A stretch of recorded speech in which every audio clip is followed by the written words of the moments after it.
Okay, students, we're going to be covering the X-ray tube, and this is Carlton's chapter, and it's chapter 6, which is the same as Bouchon.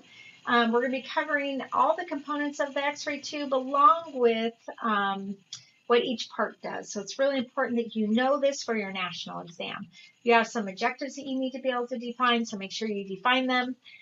And we're going to go into the production of X-rays to start off. Now, like I said, this is all very, very important that you know this information. So watch this video a few times.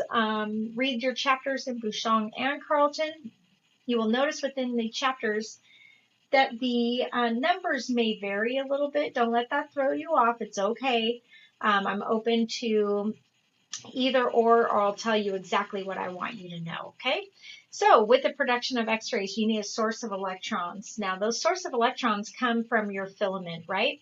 So it's on your cathode side of the tube. You need a target or a way to suddenly decelerate those electrons. So we use that on the anode. So your source of electrons come from your cathode, which is your negative side of the tube. Then you have your target, which is your anode. It's on the positive side of the tube. And the source is what we use thermionic emissions to boil them off. The target suddenly decelerates them and changes them from an electron to a photon. In order to get the electrons from one side of the tube to the other, we use high voltage. And that creates a potential difference. And we also need a vacuum. So there's nothing impeding the electrons from moving. All right, so looking at our X-ray tube, we have, there's some things on here that aren't labeled, so I'm going to go through it. You have your anode, which is tungsten. Well, the track is tungsten. It's made of molybdenum. The neck and the base, as you can see down here. So we've got tungsten, which is our track, and then we have our molybdenum base. Sometimes there's carbon graphic on the back, and I'll show you what that looks like when we get to it. We have our envelope. They are typically metal envelopes now because we can ground them, which helps with the gases from sticking to the envelope. So if not, it's Pyrex. So it's a glass envelope unless it's a modern day X-ray tube, which will be the Pyrex. Here is your filament circuit coming in. As you can see, this is the negative side. This is the positive side of the tube. We have our filament, and it's usually a dual filament, so we have small and large, and that's where our thoriated tungsten is, where we liberate the electrons and our electron beam going across. Now, typically it travels at the speed of light. In theory, it does, but the distance is so short that it doesn't actually reach the full speed of light. So coming out of the window, so the window is right here. It's not labeled on the tube. But the window is right here, and that's where the X-ray beam exits the tube. And like I said, this is your molybdenum neck and base. So the base here and your neck is molybdenum. Coming around the back, we have the rotating portion. So this rod right here is the rotating portion of the anode. And you have bearings. These bearings are really important. We're going to talk about them and how they're silver plated for natural lubricant for the equipment. And then we have our armatures. So here we've got our stators, and it uses electromagnetic induction. So here is the base right here, and it goes through here and spins these bearings, which spins the anode. And we're going to talk about failure of the anode and the bearings and the stator and the rotor and all that good stuff. All right, so the function of the cathode assembly. So it's the negative side of the tube. It is to produce the thermionic cloud and conduct high voltage, and it focuses the electron stream using that the focusing cup. So we have our high voltage circuit coming in with our filament circuit here. Coming down is our focusing cup and our filament right in here. So the filament, it's a coil of thoriated tungsten. So it's thoriated. It's 0.1 to 0.2 millimeters thick, and it's 1 to 2 millimeters wide and 7 through 15 millimeters long. And it depends on the tube on what is purchased for the filament on exactly what those numbers will be, okay? The filament length and width impact the recorded detail. So the smaller the filament, the better detail you're going to have.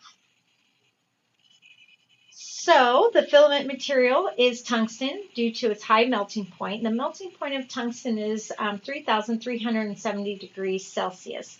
And we like that really high melting point because it's difficult to vaporize, which means turn to gas.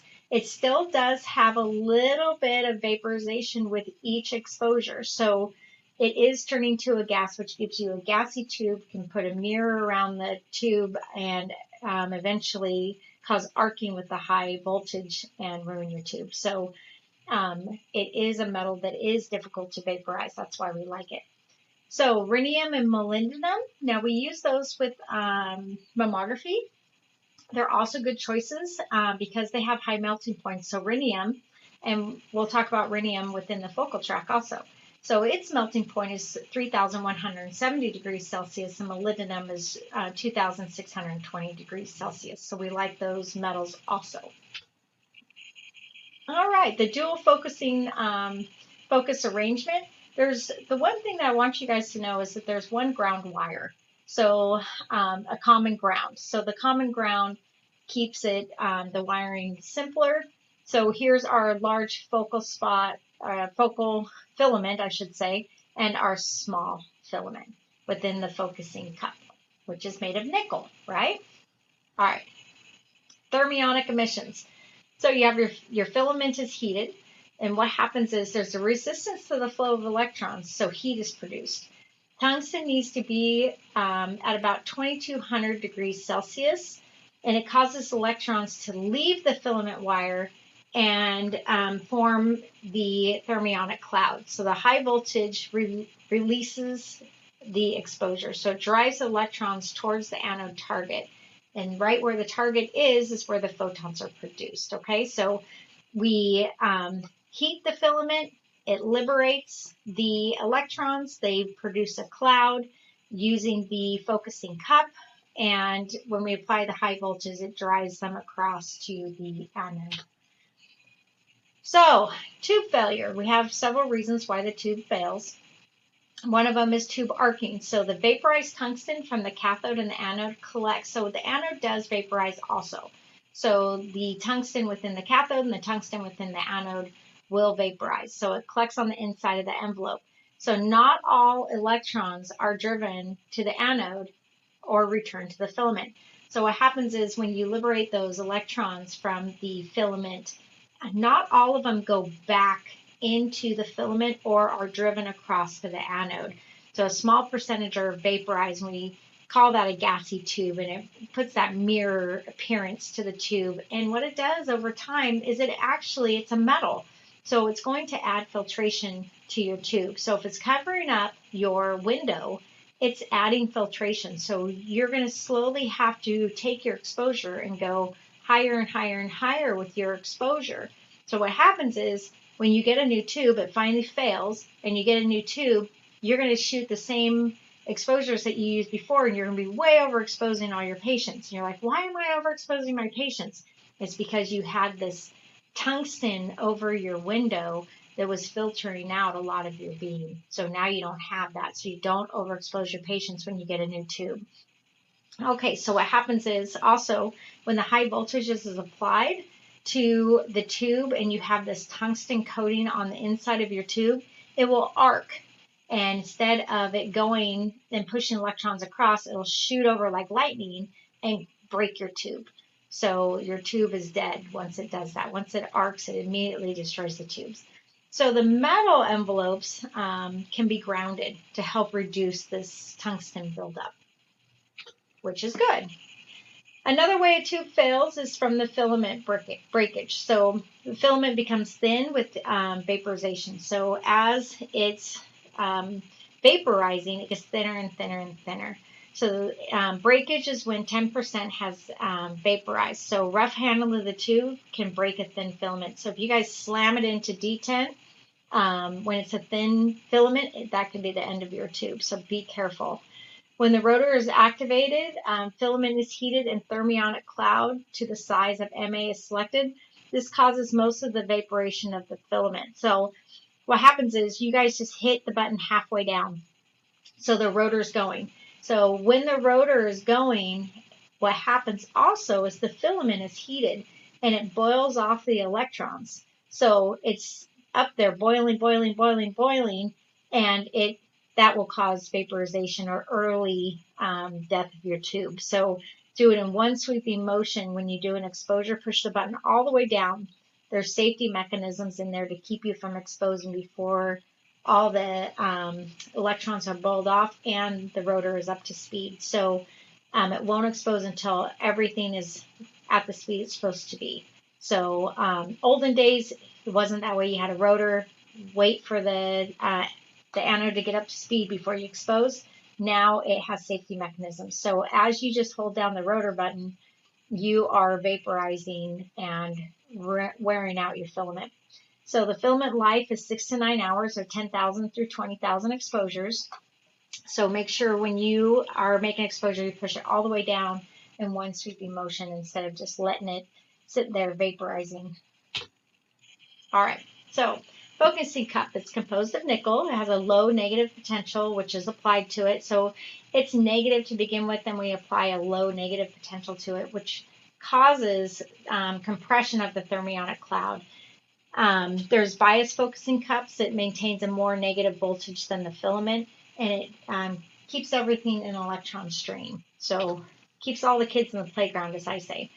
So here you've got your negative focusing cup. You've got your negative electrons, and it pushes them into a stream across to your anode.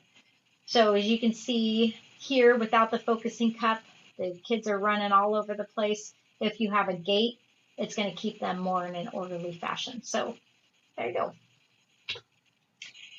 Okay, so space charge effect. So a negative charge, electrons push against each other and to get where no more can be boiled off. So what that means is it limits the MA. So there's a constant repulsion between the electrons. The electrons, they're both negative, so they're negative, so they don't want to be next to each other. So they're constantly trying to keep a certain distance from each other. Then you have this focusing cup in there too, which is applying also a negative. So you have these two pushing against each other. So what happens is when you hit saturation, it means that there's no more that can be boiled off. So your space charges, you're at the maximum MA that you can be because there's no more room in the playground for anyone else. The bus is full, okay? So saturation current, so as the kVp increases, a greater percentage of electrons driven to the target. Saturation is when all available electrons have been driven to the target. So what happens is your MA needs to be increased to get more electrons. So space charge, it limits your MA. So you can only have a certain MA on for what you've selected. So only so many are going to boil off, okay? And then there's no more room for any more to be boiled off.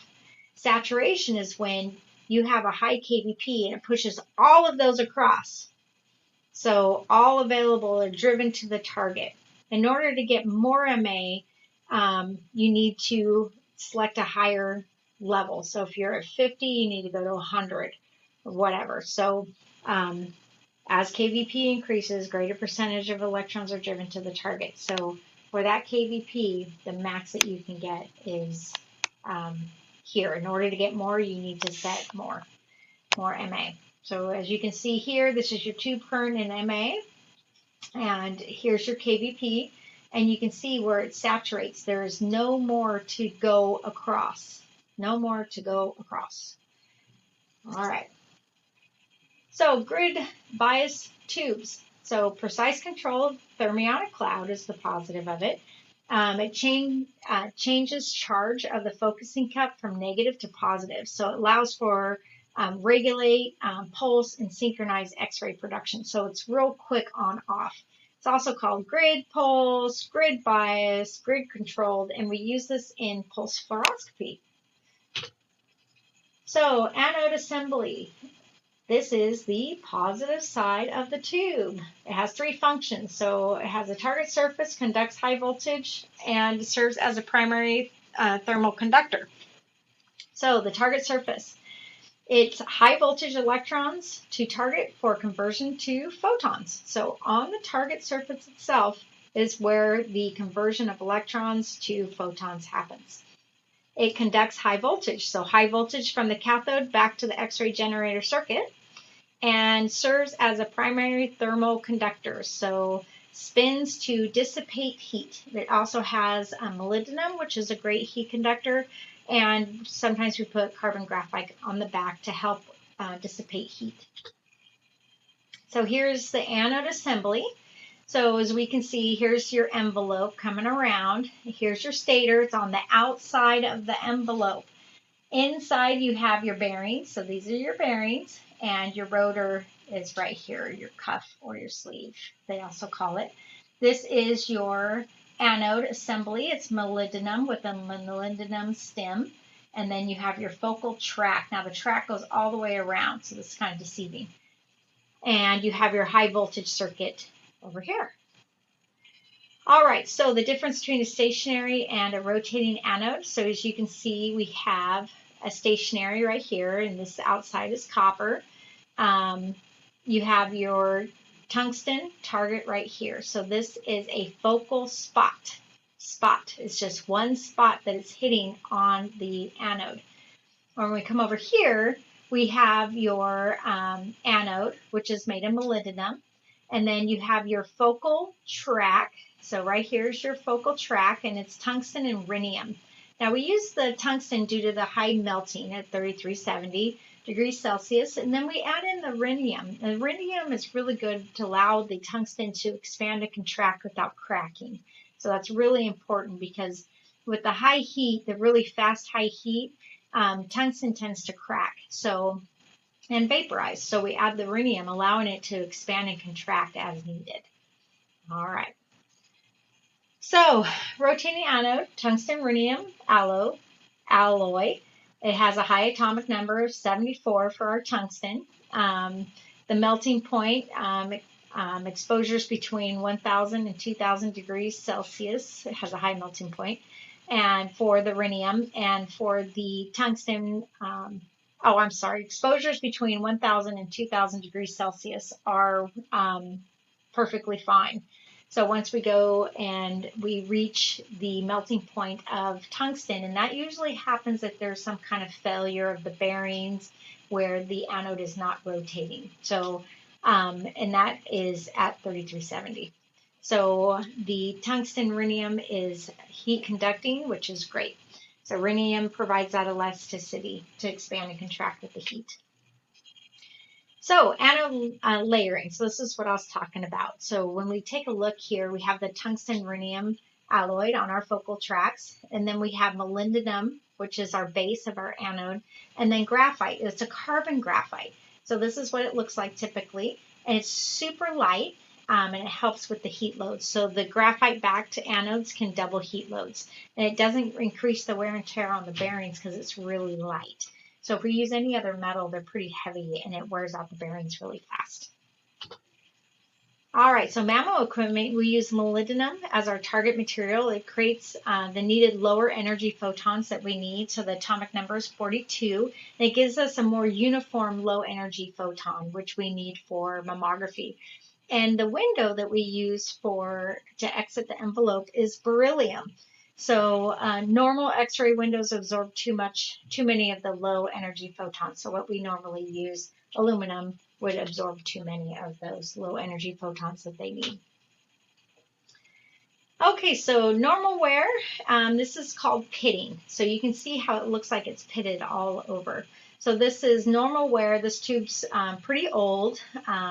When it starts to pit like this, as you can imagine, the photons probably aren't coming off in an exactly straight manner as we would need them. So this is from extended use. All right, so one way to help keep your tubes working for a long period of time is warming them up. So it's a gradual warming of the anode, and it prevents cracking and pitting. And it helps maintain the vacuum within the tube, and it stress relieves the anode. So warm-up procedures, here's just a basic one. What the main thing that I want you guys to do is close the collimator shutters. and then you make exposures usually every 15 minutes, 1 minute to 3 minutes apart, depending on what manufacturer it is and if it's what kind of tube it is. So close the shutters. You're going to make an exposure. This one is 70 at 12 mass, and then you're going to wait 15 seconds. You're going to go 80 at 12 mass, wait 15 seconds, 90 at 12 mass, and then your tube is ready to go. Now, it's really important that you warm up your tube regularly, even if you're not using it. It's important because there's these gaskets on the outside, and it needs to move on those gaskets, and it's important that the tube stays warm. It's really hard for if you don't use it for a long period of time, you go in and you use a cold tube to shoot a patient, you're going to wear your tube out a lot faster. So warming it up regularly every hour, 2 hours is a really good idea. Okay, so the target area. It's a portion of the anode that the electron stream contacts. So there's a lot of different names. There's the target, the focus, the focal point, the focal spot, the focal track. Don't be thrown off, okay? This is where we're going to measure where the source of photons are created. So it's off of this focal track.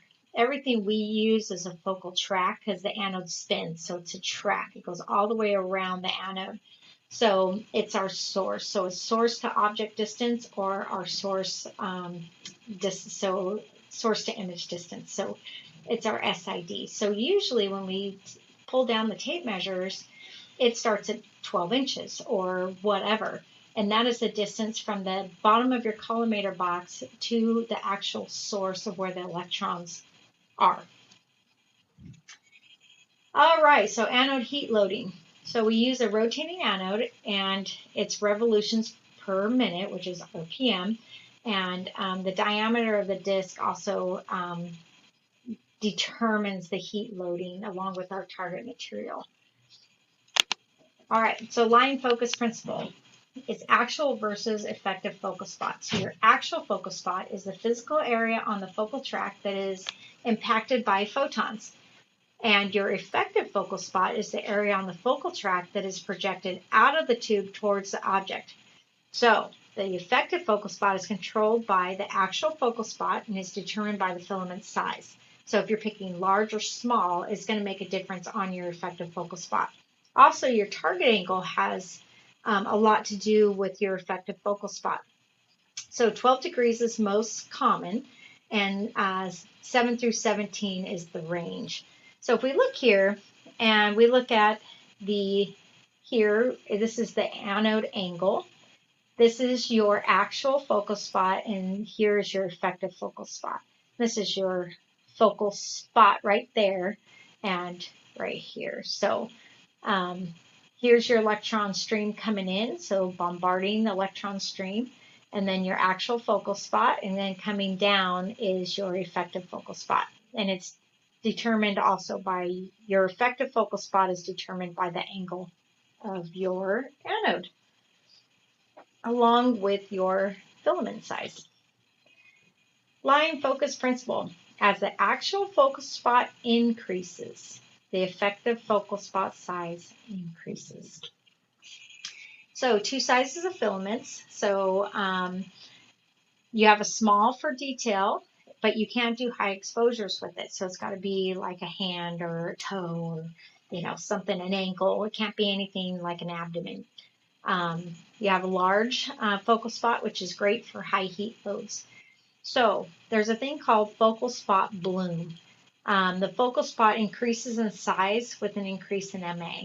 So if you have a really large patient, you're using a large focal spot, it actually gets bigger with the increase of MA.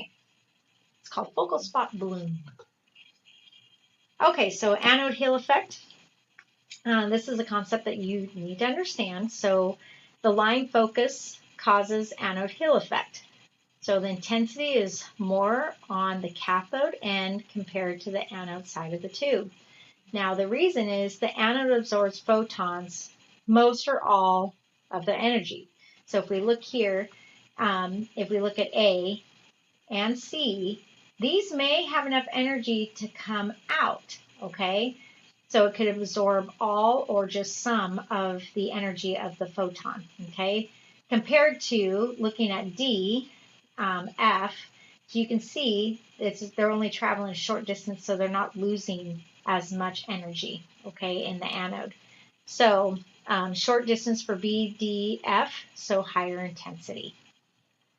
So if we look here, you've got your anode, you've got your stream coming across here, it's hitting your focal track, and it's coming out. So more of these are being absorbed compared to up here. So down here compared to up here. So we say the cathode side, fat cat, okay? Fat cat eats more. So here, so there's more with the fat cat. So here's 100%. So straight down, you're getting 100% of your intensity. On the anode side, you're losing 25% of your intensity because this is absorbing your X-rays. Compared to this side, you have a higher intensity because it's not absorbing as much. Okay, so we call it fat cat. Fat, it's 20% above the 100, and the anode is absorbing 25%. So 25% fewer photons on the anode end and 20% more photons on the cathode end. So this is called your anode hill effect, and we're going to use that to our advantage. So a 45% swing in intensity from cathode to anode gives the tube a natural head end. So the anode is at the head of the table.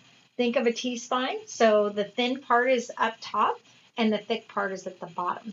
So the thicker anatomy should be placed on the cathode side of the tube. So if you're shooting a foot, the cathode should be towards the ankle side, okay, not towards the toes. All right.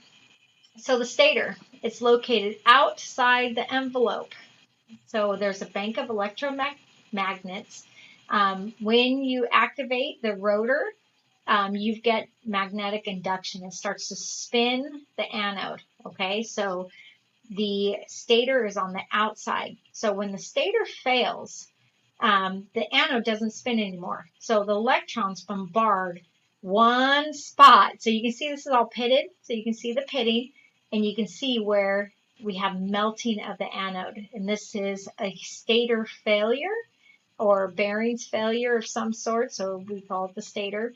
And we had melting of the anode.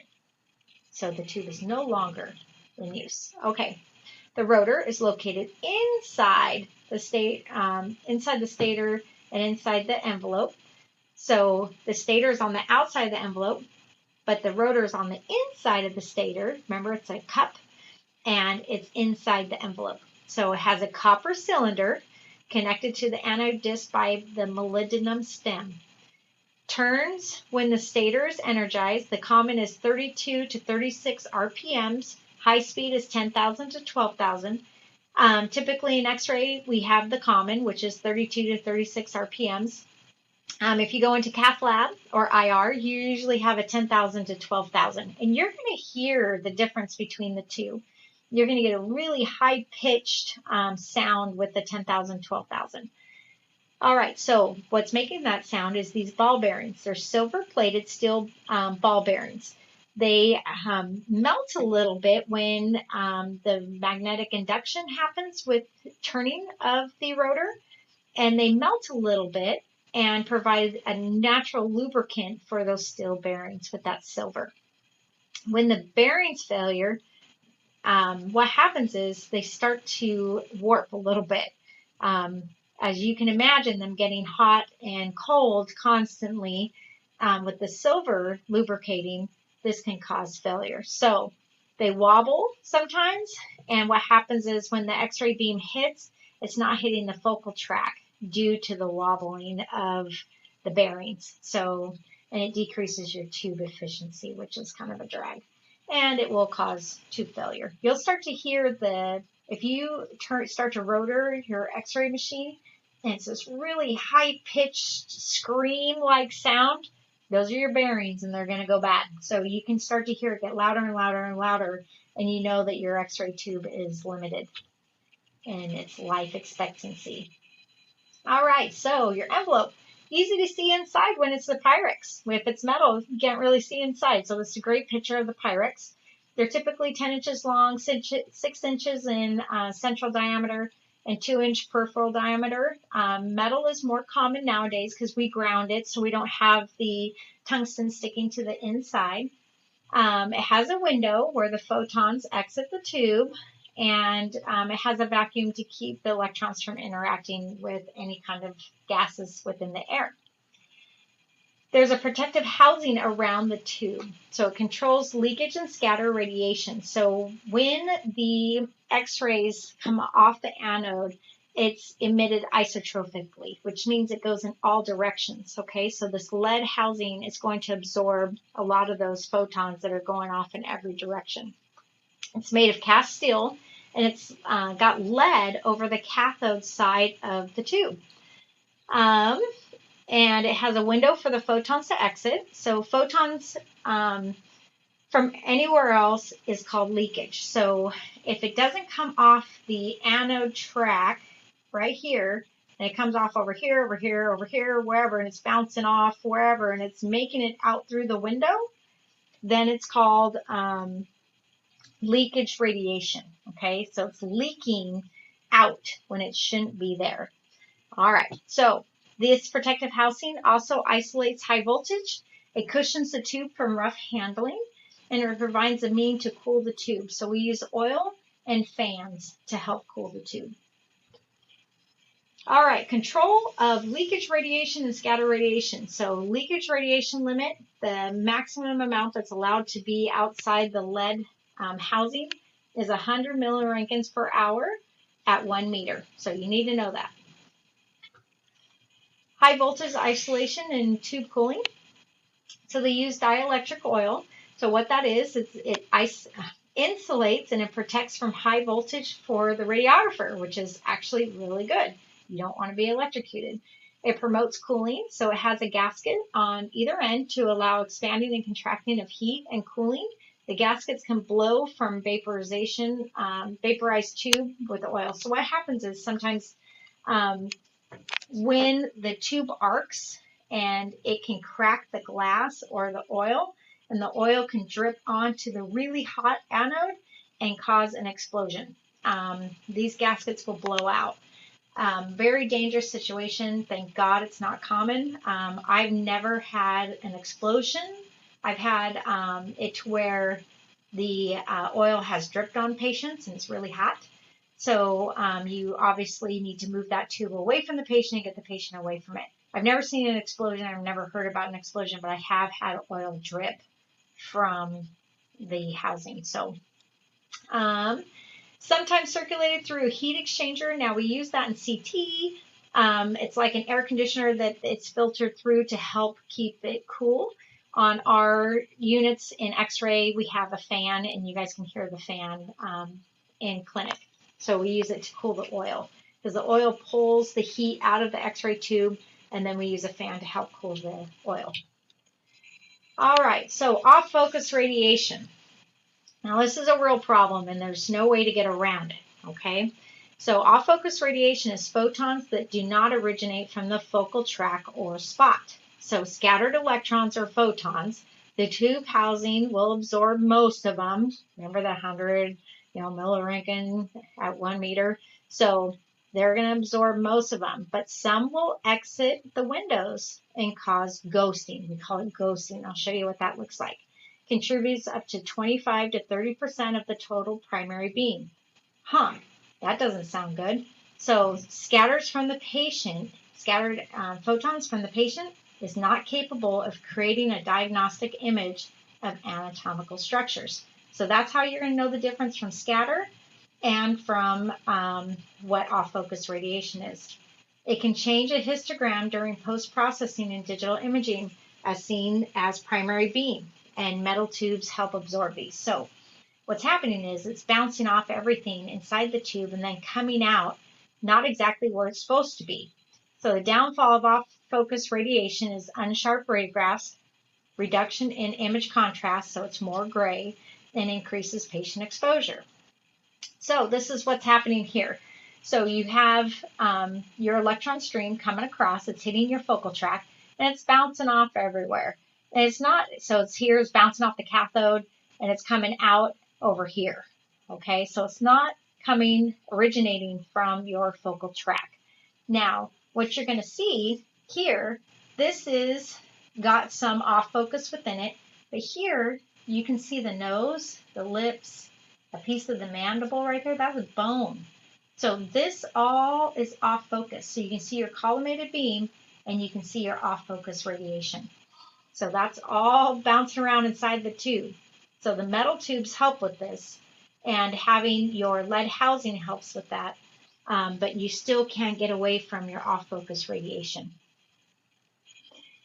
All right, rating charts and cooling curves. So there's tube rating charts, anode cooling curves, and housing cooling curves. All right, tube rating charts. Now, what you need to know is your KVP, your MA, your time, your filament size, and your phase. Also, anything below the line is safe for your heat units. So this is where we're looking and saying, can I make an exposure? So if I have KVP, and say I'm on a 3,400 RPM tube. Here's a 10,000 RPM tube. So both of these are 3,400. Both of these are 10,000. Excuse me. We have 11 degree angle on our tube. We're single phase at 0.6 millimeters. This is a 1.0 millimeter filament. So you got to look and say, okay, what tube do I have? This is a 3,400. This is a 10,000 RPM. Okay, so it's a 3,400. I'm going at single phase, and I have small focal spot versus large focal spot. And then if you have different angle tubes. So normally there's not different angle tubes, but they threw this in there. All right, so then we say, okay, if I have something at 100 kVp, and I need to know, is it safe to make 100 kVp at 75 mass? So here, 175, 100 at 75. So we're looking here. So, I'm sorry, let's do that again. We have 100 kVp and we have 100 MA. Is it safe at 0.1 seconds? Woo! We're right at it, right? So here's the line for 100, and this is 150. So under that is safe. So right at it. If we have, let's look over here at a 10,000 RPM, three-phased, so large focal spot. If we have 100, and I want to use 600 MA at 1 second. 600 MA, I'm above the line. Here's the line right here. Here's 1 second. 600, the line is right there. So I'm above the line, not below. So it is not safe for that machine. Okay? So anything below the line is safe. So you just have to figure out what your RPM tube is, what phase it is, generator, and your focal spot size. And then once you find the right graph, then you can look anything below the line. So if I say, we look at this one, if I say at 125, I want a 0.1 second exposure. Am I safe? I can go up to 250, basically. So that's what we're looking at, okay? So nothing too hard. Just make sure everything is below the line. But the hardest part is finding what graph you're going to use. All right, so to calculate heat units. A heat unit is calculated by kVp times MA times time, or you can do MAS, and rectification. So a heat unit is a measure of thermal energy applied to the X-ray tube from an exposure. So you have single phase, three phase, high frequency. Now high frequency I have seen at 1.45. So don't be thrown. I will give you the numbers I want you to use to calculate. Single phase is always 1. Three phase does vary. Could be 1.3. So just so you know, I'll give you the numbers. This is your factor, okay, your rectification. So your generator type is your rectification. So here, the calculation again. So you need to be able to solve that. Use multiply kVp times MA times time times whatever the value is, okay? Easy. So anode cooling charts provides a thermal capacity of the anode and its heat dissipation characteristics. Determines the length of time required for complete cooling following a level of heat input. So how long does it take for the anode to cool? Okay, how long do I need to wait? To use the chart, you have to calculate your heat units first. Okay, so you got to look and see how many heat units are you dealing with. Then you find the total heat units on a vertical scale. So you're going to look at the scale and you're going to say, okay, I'm going to show you what one looks like. You're going to read from the heat units over to the cooling curve and then down to the corresponding time. You're going to calculate the time necessary for the anode to cool to any desired level and subtract the corresponding time from the initial exposure. So here, the maximum that this anode can handle is 350 heat units, 1,000 heat units, okay? And if you were to make the maximum exposure, it will take 15 minutes for the anode to cool back down to zero. So you can make another $350,000 heat unit exposure, okay? So if you're making a 200 heat unit, it's at 2 minutes, okay? So 2 from 15 is 13. So it's going to need 13 minutes to cool before you can make another 200 exposure, okay? So you subtract it from the total amount, whatever heat unit you're going up to, you subtract it from the total amount. We'll practice this in class. All right, so the housing cooling charts, it works the same as the anode cooling charts. So it's the same idea. You're going to look at your heat units. You're going to figure out where you're at. So if you're at 800,000, it's 30 minutes from 150. So 120 minutes for it to cool completely. Okay, so that is your lecture on the X-ray tube. If you have any questions, feel free to reach out. Send me an email, ask me in class. Either way, it's important that you know and understand what each of these things are, what they do, and how to calculate out your heat units along with finding how long it takes for the tube to cool.